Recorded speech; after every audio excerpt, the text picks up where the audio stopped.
Hello, good evening, everyone. I once again welcome you all to Prepcademy live listening sessions.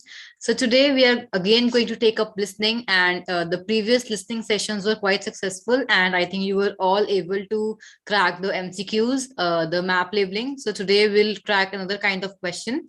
So before that, I would like to welcome you, Priya, Kunal. Hi, good evening, everyone. So I would also like to welcome the students who have joined live with us on YouTube. And so I would like to tell you first of all about a YouTube channel, that if you sometime miss on any video, or you are not able to join the session on time, or you join in between, so you can just see all the videos on YouTube, as all the videos get posted on the YouTube just after the it is live streamed, so you all can access those videos. Okay, so yes, Kunal, you were saying something. Just tell me, you had a query.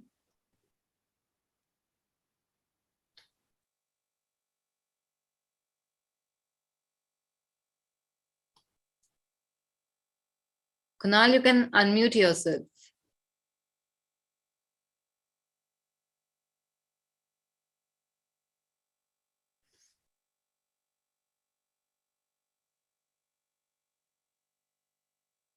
Kunal, you can unmute yourself.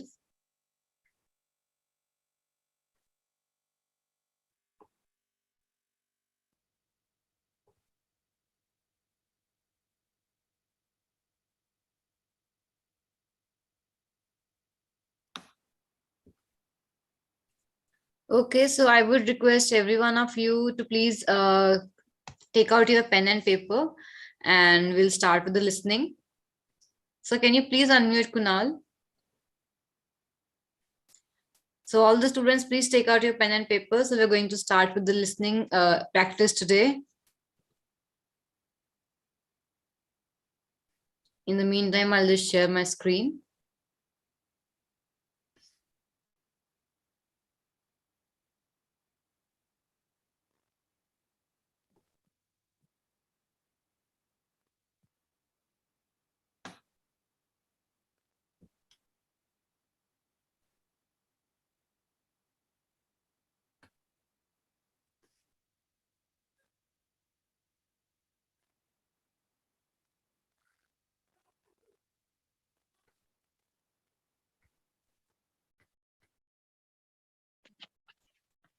Hello, ma'am. Good evening.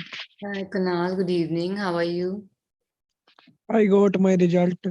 Okay, so what was your result? Overall 6, but 5 in speaking. Okay, What so can I do now?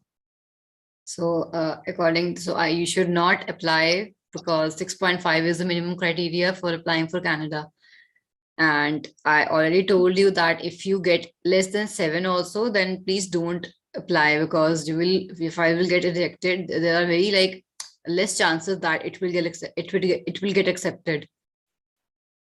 So I think you should practice more, and then you should give your exam again.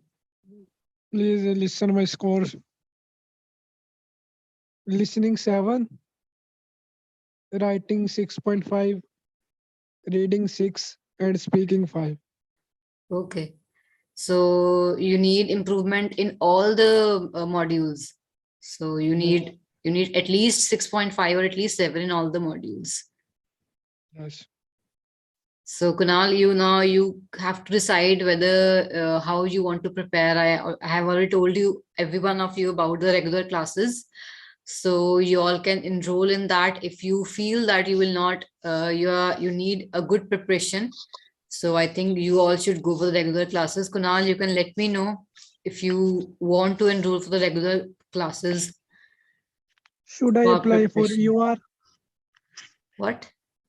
Should I apply for rechecking in speaking? No, no, no. You need not to apply for rechecking. In rechecking, what happens is they will reduce your band only. They will not increase. And if you apply in speaking, then what about other modules? So it's of no use now. And moreover, it's 6 band overall. You at least need 6.5 band, and not less than is 5. If they even increase your band, they will just increase by 0.5. So there are like very rare chances that they increase your band in rechecking. I can't go anywhere with 5.5 band. Yes, you cannot go anywhere with 5 or 5 point, so 5.5 band. So the best option is that you go for, you prepare very well this time and you give your exam again. It is very rare chance that they moved me from 5 to 6. See, this is, I always tell this to all the students that please prepare well first and then book your exam. Do not just book your exam and then start your preparation, because you never know what's your level at that time. So first of all, you start preparation, and when you have prepared for 15 days or 30 days, then you go for booking your exam, because then you are confident and now I can do it. So Kunal and Priya, I would recommend you that you take regular classes now, because it's high time that you start preparing it seriously, and you like give proper time and you ask your doubts. The because the best thing and the best way to prepare for IELTS is to solve your doubts. So if nobody is solving your doubts, then there's no use of practicing also. So now you have to decide. You can let us know how you want to do it, and you can attend the live classes daily. That will also help you a lot. Today I went to many visa consultant with my IELTS result. They told me you can get easily Australia visa. They Mhm. fooled me or not? See, no, Australia, earlier you could have got the Australian visa, but now the flights have opened. So now the Australian visa is also difficult. But when the flights were banned, then you could have got it easily, because they were filing for 5.5 also and they were getting the visa also. But now the flights have opened. Now it's very difficult for Australia. For Canada, it's impossible. But for Australia also, there are chances, but we are not sure, because now flights have opened. People, students have started going, so now it's a bit difficult. I want at least 6 in each modules. At least, yeah, no, like 6 will not do. You at least need 6.5 overall and in each module also. And then just go for 7, aim for 7, because then nobody can stop you, because then you will have no loophole in your file. Okay. So the best way is that you prepare well this time and again give your exam. Okay, so please take out your pen and papers and let's start the listening practice. I'll just share my screen.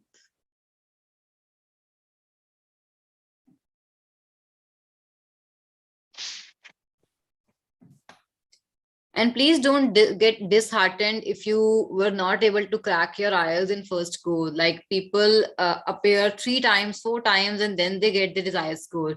You need not to get Yes, I know. disheartened. You should get motivated that this time, if I was not able to crack it, I'll do it the next time. But Okay. you need good guidance. You need to solve your doubts. These are the only things that you need, and you need to practice well. So don't get disheartened, everyone, if you haven't got good marks this time. So now take it as a motivation, take it as a lesson that you have to prepare well this time. Okay.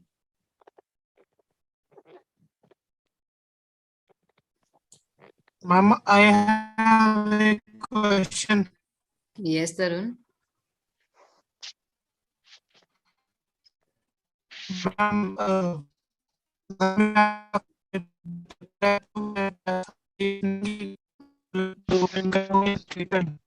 Your voice is breaking. I cannot understand anything.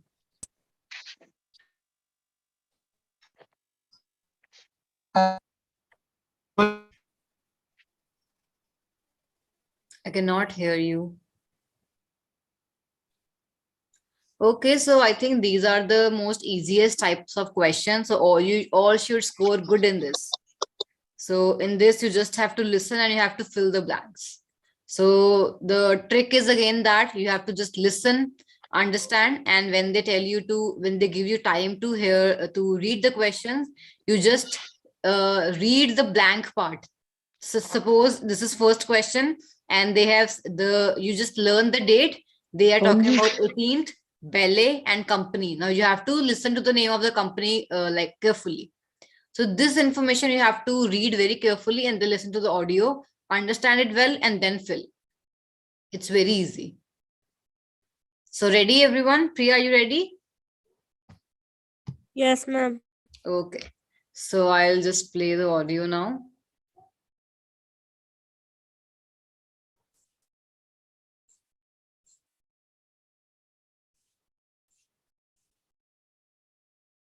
Test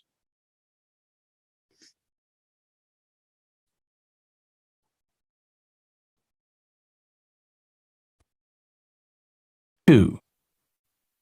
This is the IELTS listening test. You will hear a number of different recordings and you will have to answer questions on what you hear. There will be time for you to read the instructions and questions, and you will have a chance to check your work.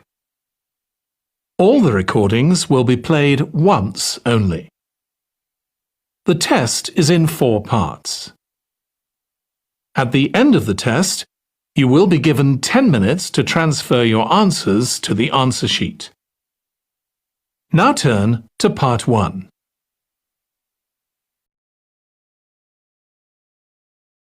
Part 1. You will hear a woman calling a tourist information office to ask about a festival. First, you have some time to look at questions 1 to 4.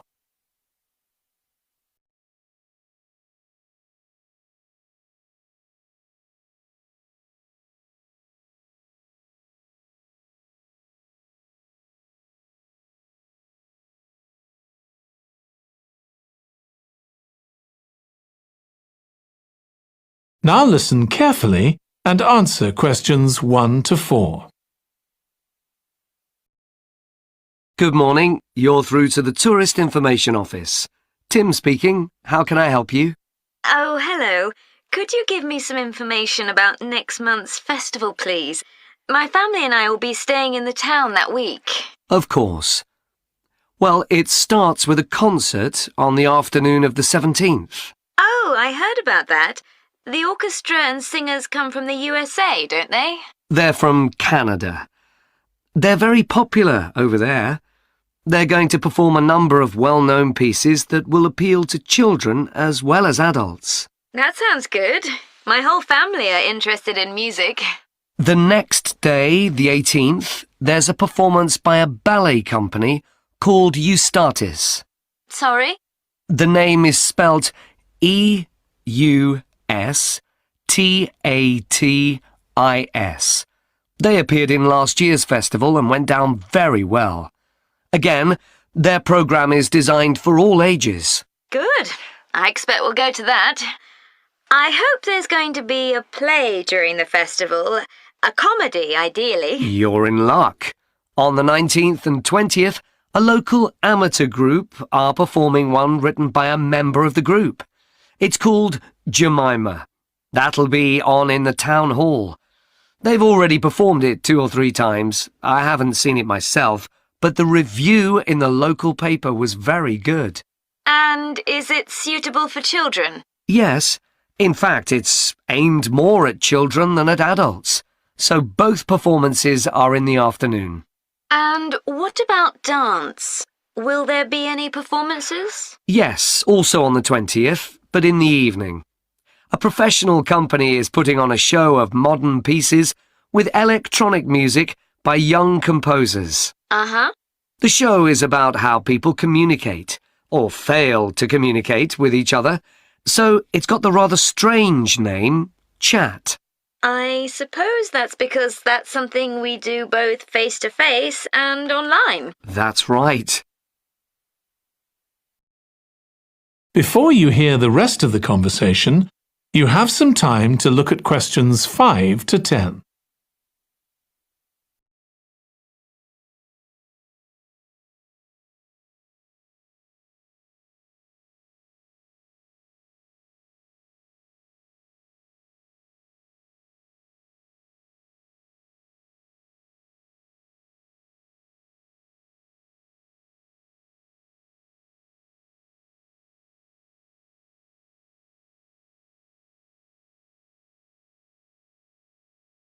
Now listen and answer questions 5 to 10. Now, there are also some workshops and other activities. They'll all take place at least once every day, so everyone who wants to take part will have a chance. Good. We're particularly interested in cookery. You don't happen to have a cookery workshop, do you? We certainly do. It's going to focus on how to make food part of a healthy lifestyle. And it'll show that even sweet things like cakes can contain much less sugar than they usually do. That might be worth going to. We're trying to encourage our children to cook. Another workshop is just for children, and that's on creating posters to reflect the history of the town. The aim is to make children aware of how both the town and people's lives have changed over the centuries. The results will be exhibited in the community centre. Then, the other workshop is in toy making, and that's for adults only. Oh, why's that? Because it involves carpentry. Participants will be making toys out of wood, so there'll be a lot of sharp chisels and other tools around. It makes sense to keep children away from it. Exactly.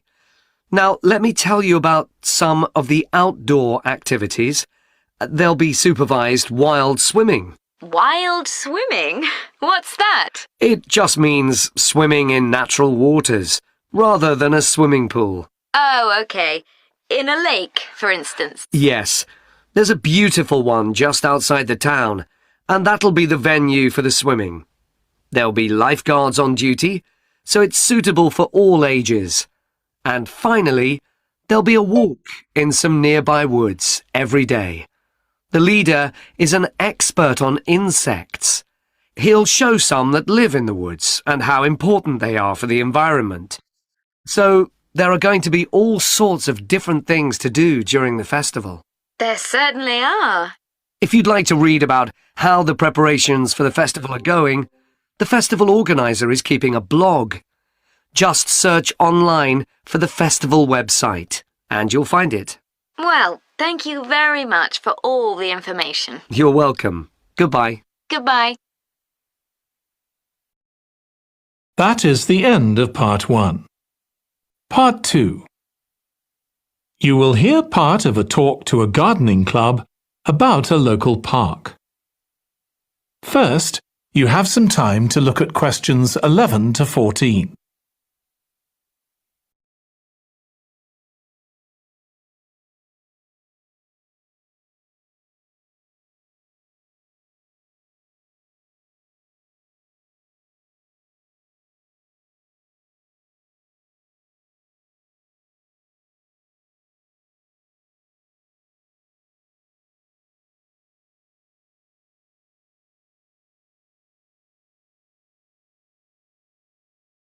Now listen carefully and answer questions 11 to 14.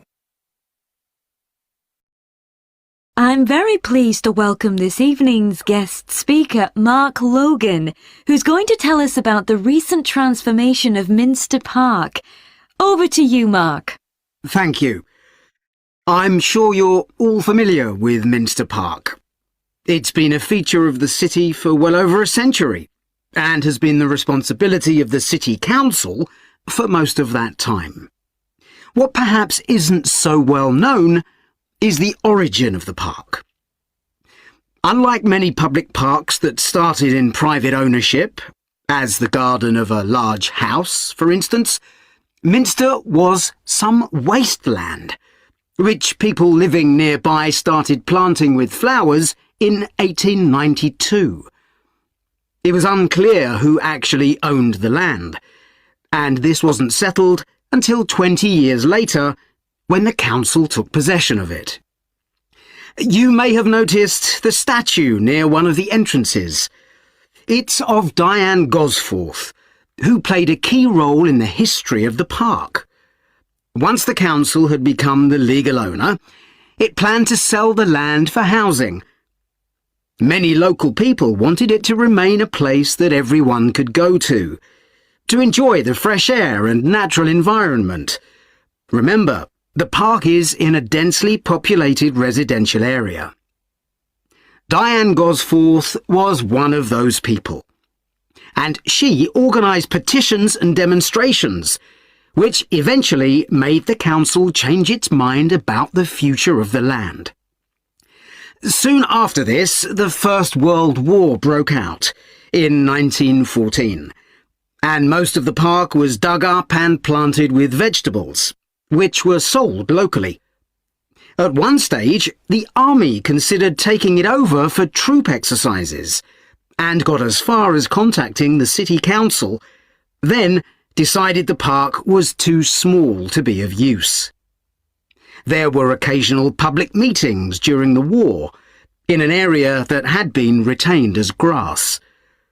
After the war, the park was turned back more or less to how it had been before 1914 and continued almost unchanged until recently. Plans for transforming it were drawn up at various times, most recently in 2013, though they were revised in 2015 before any work had started. The changes finally got going in 2016 and were finished on schedule last year. Before you hear the rest of the talk, you have some time to look at questions 15 to 20.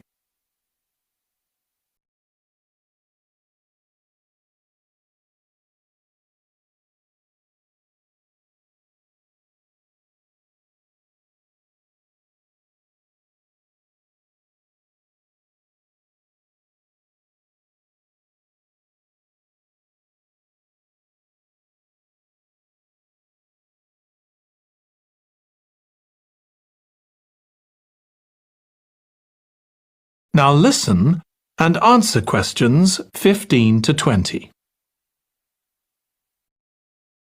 OK, let me tell you about some of the changes that have been made and some things that have been retained.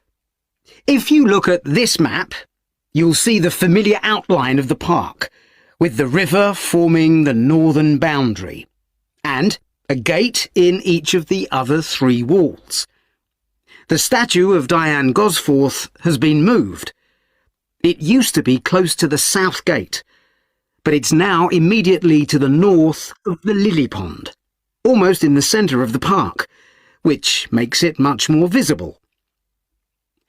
There's a new area of wooden sculptures, which are on the riverbank, where the path from the east gate makes a sharp bend.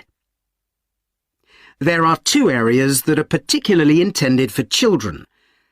The playground has been enlarged and improved, and that's between the river and the path that leads from the pond to the river. Then there's a new maze, a circular series of paths separated by low hedges. That's near the west gate. You go north from there towards the river and then turn left to reach it. There have been tennis courts in the park for many years, and they've been doubled, from 4 to 8. They're still in the southwest corner of the park, where there's a right-angle bend in the path. Something else I'd like to mention is the new fitness area. This is right next to the lily pond on the same side as the west gate. Now, as you're all gardeners, I'm sure you'll like to hear about the plants that have been chosen for the park. That is the end of part 2. You now have 30 seconds to check your answers to part 2.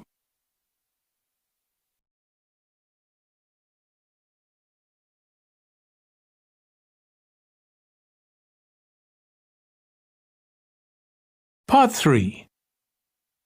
You will hear 2 students of English called Kathy and Graham planning a display on 19th century British life and literature for a university event.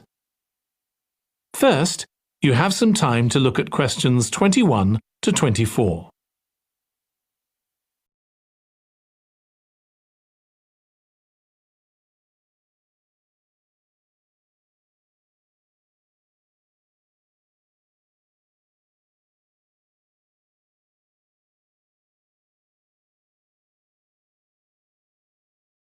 Now listen carefully and answer questions 21 to 24.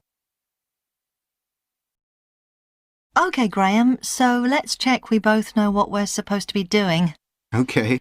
So, for the university's open day, we have to plan a display on British life and literature in the mid-19th century. That's right.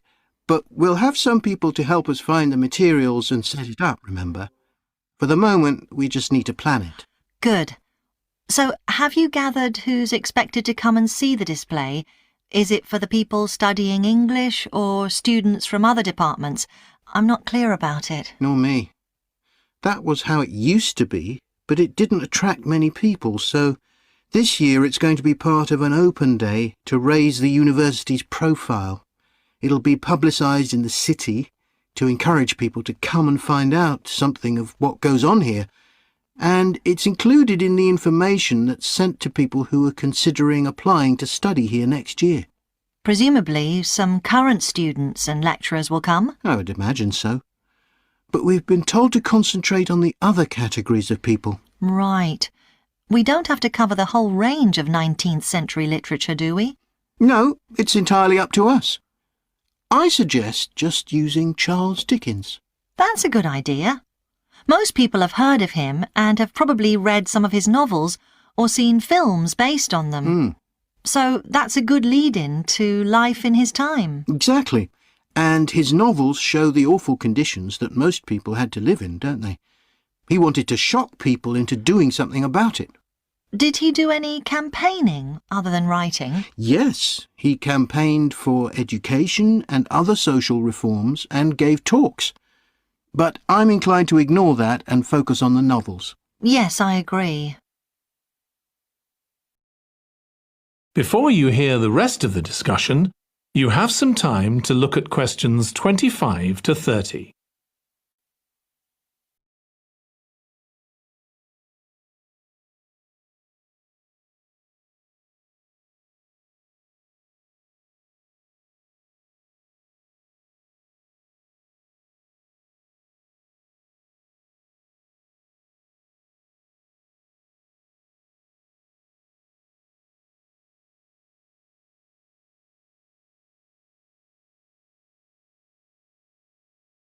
Now listen and answer questions 25 to 30.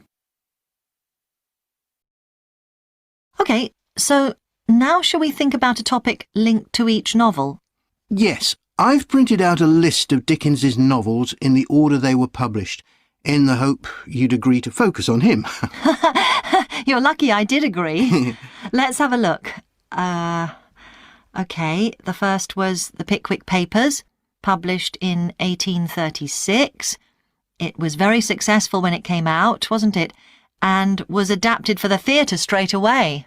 There's an interesting point, though, that there's a character who keeps falling asleep, and that medical condition was named after the book, Pickwickian syndrome. Oh, so why don't we use that as the topic and include some quotations from the novel? Right. Next is Oliver Twist. Mm-hmm. There's a lot in the novel about poverty, but maybe something less obvious. Well, Oliver is taught how to steal, isn't he? We could use that to illustrate the fact that very few children went to school, particularly not poor children, so they learnt in other ways. Good idea. What's next? Maybe Nicholas Nickleby? Actually, he taught in a really cruel school, didn't he? That's right. But there's also the company of touring actors that Nicholas joins. We could do something on theatres and other amusements of the time. We don't want only the bad things, do we? OK. What about Martin Chuzzlewit? He goes to the USA, doesn't he? Yes. And Dickens himself had been there a year before and drew on his experience there in the novel. I wonder, though. The main theme is selfishness, so we could do something on social justice? No, too general. Let's keep to your idea. I think it would work well. He wrote Bleak House next. That's my favourite of his novels. Yes, mine too. Oh, His satire of the legal system is pretty powerful. that's true. But think about Esther, the heroine. As a child, she lives with someone she doesn't know is her aunt, who treats her very badly. Then she's very happy living with her guardian, and he puts her in charge of the household. And at the end, she gets married, and her guardian gives her and her husband a house, where, of course, they're very happy. Yes, I like that. What shall we take next? Little Dorrit? Old Mr. Dorrit has been in a debtor's prison for years. So was Dickens's father, wasn't he? That's right. What about focusing on the part when Mr. Dorrit inherits a fortune and he starts pretending he's always been rich? Good idea. OK. So next we need to think about what materials we want to illustrate each issue. That's going to be quite hard. That is the end of part 3. You now have 30 seconds to check your answers to part 3.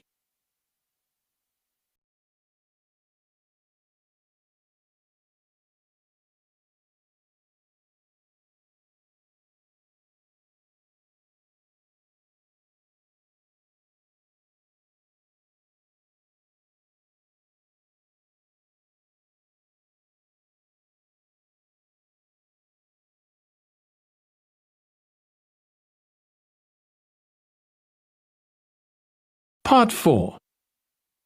You will hear part of a presentation about an agricultural program in the country of Mozambique. First, you have some time to look at questions 31 to 40.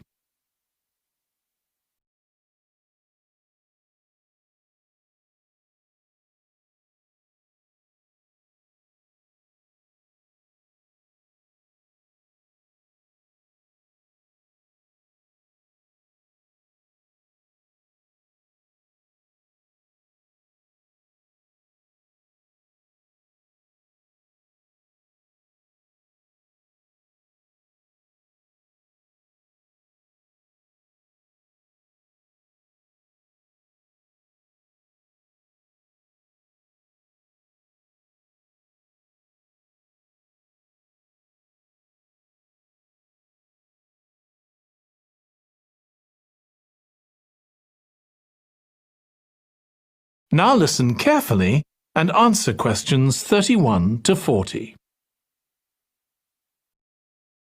I'm going to report on a case study of a program which has been set up to help rural populations in Mozambique, a largely agricultural country in Southeast Africa.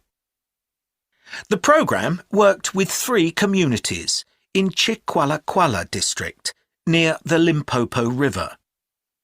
This is a dry and arid region with unpredictable rainfall. Because of this, people in the area were unable to support themselves through agriculture, and instead they used the forest as a means of providing themselves with an income, mainly by selling charcoal. However, this was not a sustainable way of living in the long term, as they were rapidly using up this resource. To support agriculture in this dry region, the program focused primarily on making use of existing water resources from the Limpopo River by setting up systems of irrigation, which would provide a dependable water supply for crops and animals. The program worked closely with the district government in order to find the best way of implementing this. The region already had one farmers' association, and it was decided to set up 2 more of these. These associations planned and carried out activities including water management, livestock breeding and agriculture. And it was notable that in general, women formed the majority of the workforce. It was decided that in order to keep the crops safe from animals, both wild and domestic, special areas should be fenced off where the crops could be grown. The community was responsible for creating these fences, but the program provided the necessary wire for making them. Once the area had been fenced off, it could be cultivated. The land was dug so that vegetables and cereals appropriate to the climate could be grown, and the program provided the necessary seeds for this. The program also provided pumps so that water could be brought from the river in pipes to the fields.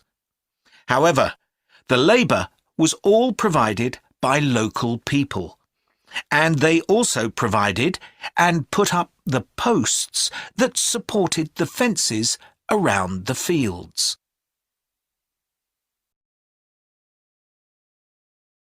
Once the program had been set up, its development was monitored carefully. The farmers were able to grow enough produce not just for their own needs, but also to sell. However, getting the produce to places where it could be marketed was sometimes a problem, as the farmers did not have access to transport, and this resulted in large amounts of produce, especially vegetables, being spoiled.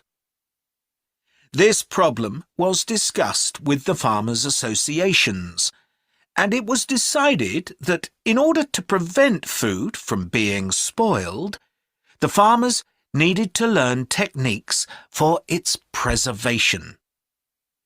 There was also an additional initiative that had not been originally planned, but which became a central feature of the program. This was when farmers started to dig holes for tanks in the fenced-off areas, and to fill these with water and use them for breeding fish, an important source of protein.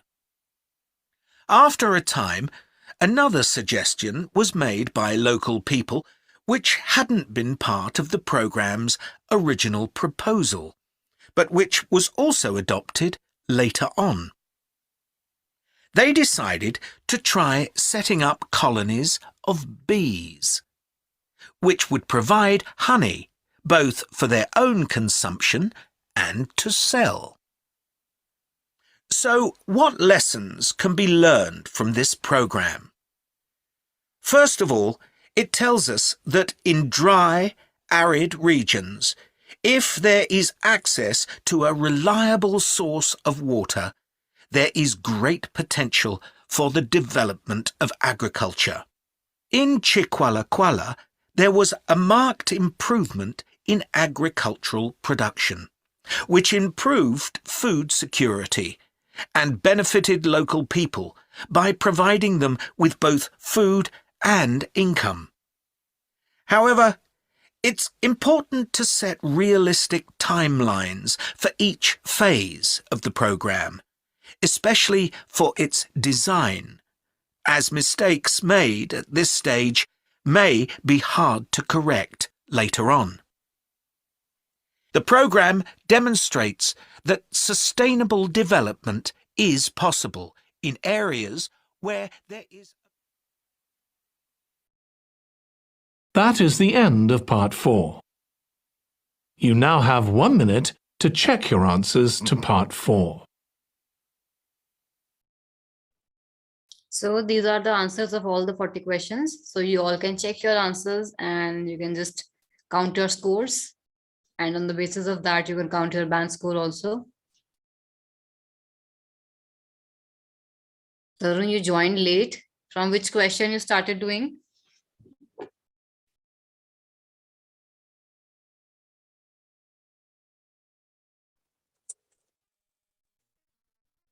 मैं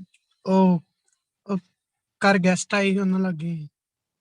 okay, तो अभी आपने कौन से question से start किया करना? कोई भी नहीं किया मैम. 31 से शुरू हुआ हूँ और बाद में गेस्ट आ गए, मैं गेट खोलने चला गया. ओके, तो 31 से आप देख लो आपको कितने ठीक है. 31 to 40 देख लो. Okay ma'am.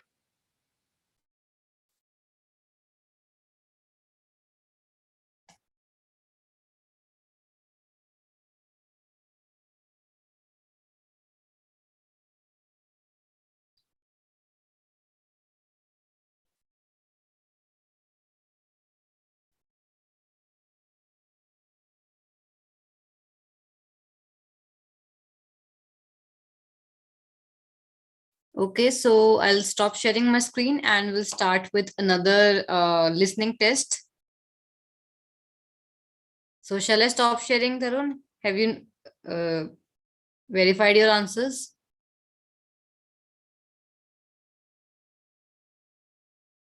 Okay, so I'll start with another listening test and we can do 1 or 2 parts. So Tarun, are you available now? Will you be able to do this test now?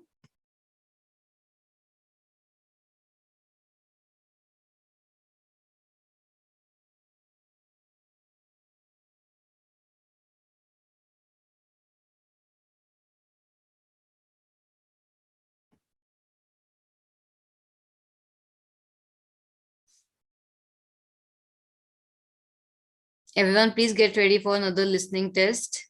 We'll cover 1 or 2 sections today.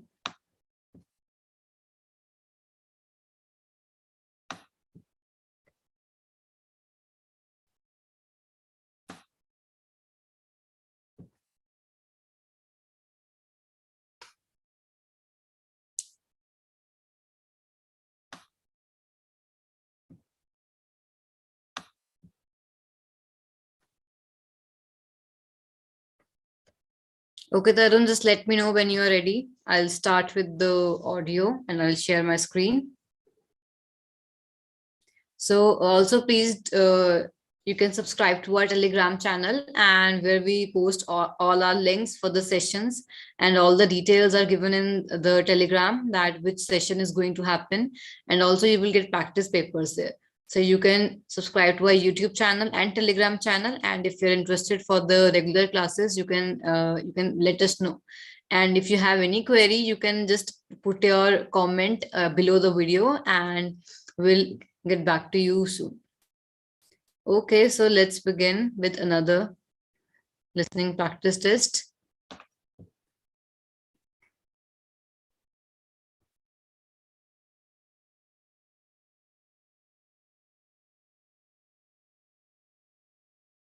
If you need help improving your IELTS writing and you'd like to work directly with me for free, I want to invite you to our 2.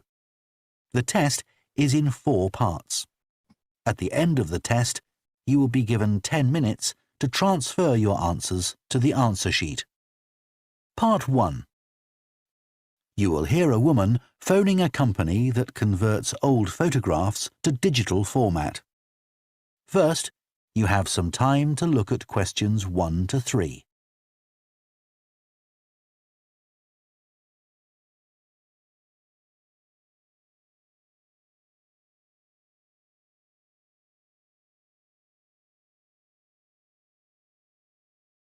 Now listen carefully and answer questions 1 to 3.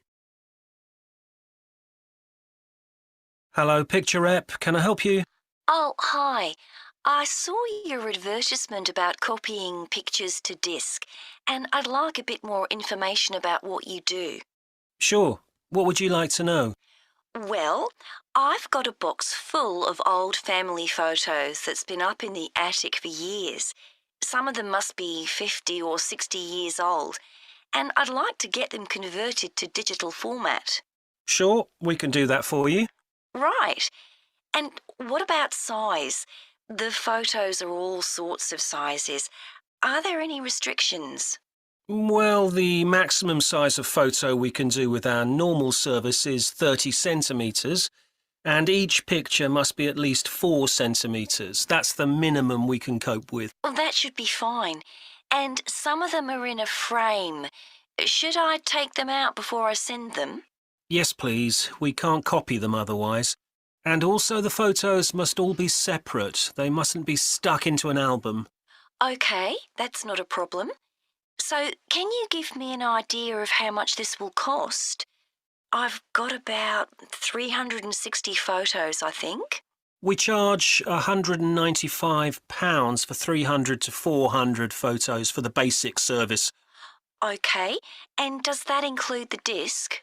Yes, 1 disc, but you can get extra ones for £5 each. That's good.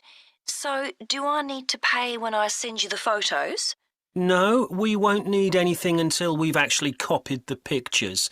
Then we'll let you know how much it is, and once we've received the payments, we'll send the parcel off to you. Right. Before you hear the rest of the conversation, you have some time to look at questions 4 to 10.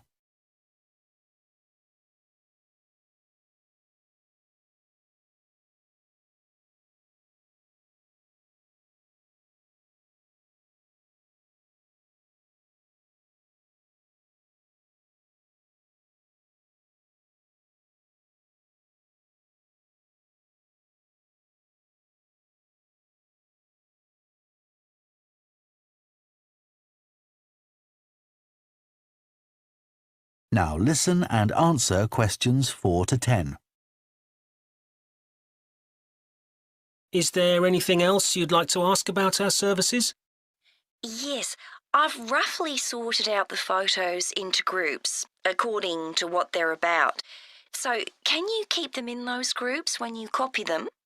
Sure, we'll save each group in a different folder on the disk, and if you like, you can suggest a name for each folder. So, I could have one called Grandparents, for instance. Exactly. And do you do anything besides scan the photos? Like, can you make any improvements? Yes, in the standard service, each photo is checked, and we can sometimes touch up the colour a bit or improve the contrast. That can make a big difference. OK. And some of the photos are actually quite fragile. They won't get damaged in the process, will they? No, if any look particularly fragile, we'd do them by hand. We do realise how precious these old photos can be. Sure. And another thing is we can make changes to a photo if you want. So if you want to remove an object from a photo or maybe alter the background, we can do that. Really? I might be interested in that. I'll have a look through the photos and see. Oh, and talking of fixing photos, I've got a few that aren't properly in focus. Can you do anything to make that better? No, I'm afraid that's one thing we can't do. OK. Any other information I can give you? Oh, how long will it all take? We aim to get the copying done in 10 days. Fine. Right, well, I'll get the photos packed up in a box and post them off to you. Right. If you've got a strong cardboard box, that's best. We've found that plastic ones sometimes break in the post. OK. Right, thanks for your help. Bye. Bye. That is the end of part 1. You now have half a minute to check your answers to part 1.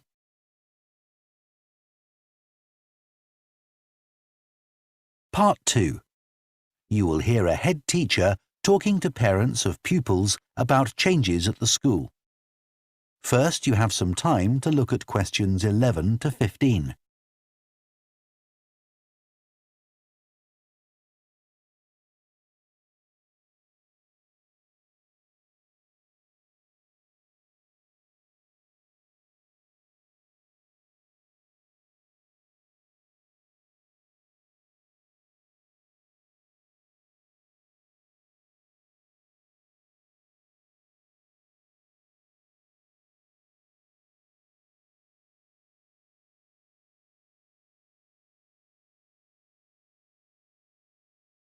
Now listen carefully and answer questions 11 to 15. Good morning, and thank you for coming here today. I'd like to bring you up to date with changes in the school that will affect your children. As you know, the school buildings date from various times, some from the 1970s, some from the last 5 years, and of course, Dartfield House is over a century old. It was commissioned by a businessman, Neville Richards, and intended as his family home, but he died before it was completed. His heir chose to sell it to the local council, who turned it into offices. A later plan to convert it into a tourist information centre didn't come about through lack of money, and instead It formed the nucleus of this school when it opened 40 years ago. The school has grown as the local population has increased, and I can now give you some news about the lower school site, which is separated from the main site by a road. Planning permission has been granted for development of both sites. The lower school will move to new buildings that will be constructed on the main site. Developers will construct houses on the existing lower school site. Work on the new school buildings should start within the next few months. A more imminent change concerns the catering facilities and the canteen. The canteen is always very busy throughout the lunch period. In fact, it's often full to capacity because a lot of our pupils like the food that's on offer there. But there's only one serving point, so most pupils have to wait a considerable time to be served. This is obviously unsatisfactory, as they may have hardly finished their lunch before afternoon lessons start. So, we've had a new food hall built, and this will come into use next week. It'll have several serving areas, and I'll give you more details about those in a minute. But one thing we ask you to do to help in the smooth running of the food hall is to discuss with your children each morning which type of food they want to eat that day, so they can go straight to the relevant serving point. There won't be any junk food. Everything on offer will be healthy, and there's no change to the current system of paying for lunches by topping up your child's electronic payment card online. You may be wondering what will happen to the old canteen. We'll still have tables and chairs in there, and pupils can eat food from the food hall or lunch they've brought from home. Eventually, we may use part of the canteen for storage, but first, we'll see how many pupils go in there at lunchtime. Before you hear the rest of the talk, you have some time to look at questions 16 to 20.